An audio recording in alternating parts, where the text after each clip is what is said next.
Welcome to our comprehensive video tutorial on how to use a washing machine.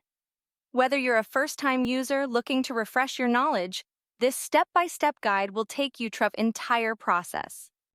First thing to do before anything else is to ensure that your clothes can be machine washed.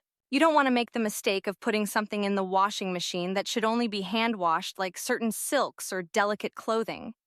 We've been there and done that. It's not great. Most clothing can be machine washed these days. Just try to remember to check the clothing care label, which should be easy to find, and read the washing instructions first. They should say which temperature to wash the clothing piece at, what particular cycle or spin program to use, and maybe even which type of detergent to use. Before putting your clothes into the washing machine, make sure to prepare each pile, and don't just shove a load of mixed colors in together, as they can bleed into each other and damage your clothes. For example, don't put a pink pair of socks in with your white t-shirts. Otherwise, you're just going to end up with slightly pink-toned t-shirts. Unless, of course, that's what you want. We suggest separating your clothes by whites, lights, darks, and delicates, as well as washing your towels and bedding separately. You can even get laundry bags for your delicate items like underwear, tights, or silks to stop them from getting ripped, torn, or damaged. We suggest checking all your pockets on your clothing before putting them into the machine just in case.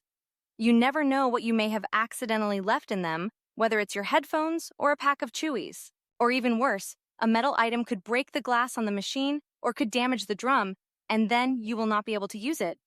It's better to be safe than sorry. Now let's learn something about placing your separated laundry into the machine. We know you've probably got a massive pile of clothes building up in your room. However, try to ensure you're not putting too many clothes or too many heavy clothing items inside at once. We know it can feel like a waste having to do multiple washes. However, not only will your clothes not be washed properly, meaning you'll have to wash them again, but it can also cause problems with the machine. If you're struggling to shut the door on the machine, you've probably put too many clothes in there. Washing machines come with all different types of settings and cycles, and it can be confusing to know which ones to use. Most of the time, you can just keep it simple and use a quick wash option on your washing machine. When choosing your settings, you should try not to wash your clothes on anything higher than 30 degrees, as a lower temp wash uses less energy. Although, if you do have clothes which have stains on them or are considerably dirty, then you may want to wash them on a higher temperature. As we said earlier, it's best to look at the clothing label to determine what temperature or cycle to put a clothing item on. Here are some of the most common washing cycles. Cottons should be used to wash cotton clothes or bed sheets and towels. Synthetics. Best setting for synthetic fabrics such as polyester sportswear. Delicates. This is the best setting for a gentle wash for clothing such as silk shirts or lace tops. Quick wash. If you need your washing done ASAP or don't want to faff around, then this is a good option. However, it's not recommended for any delicate clothing items. After you've determined which cycle to put your clothes on, it's now time to add your detergent and fabric softener to the machine. This is the part that most people struggle with, but don't stress, it is pretty straightforward. No matter whether you're using liquid, pods, or powder laundry detergent, always make sure it is suited to the fabric you are washing and follow the instructions on the packaging. If you're using liquid or powdered detergent, then you will need to use the machine drawer in the front to add these. Although, you can also put liquid detergent in the drum too, depending on the brand.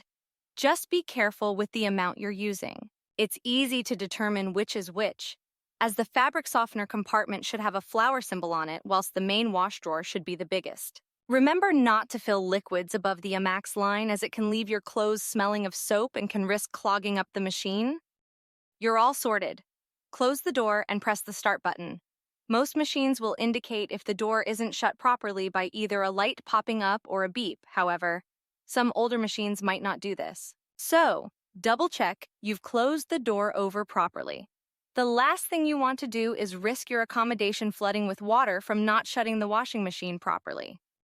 Try to remove your clothes from the washing machine ASAP when the cycle has finished to ensure that they can be dried, whether it's putting them in the tumble dryer or hanging them on the maiden to air out. Chances are, your housemates will be waiting to use the machine too, so try to remember to remove your laundry out when it's finished. Sounds fair, right? If there is many housemates waiting in the line, we recommend using washing bags, as shown here, in which you can separate your clothes from others.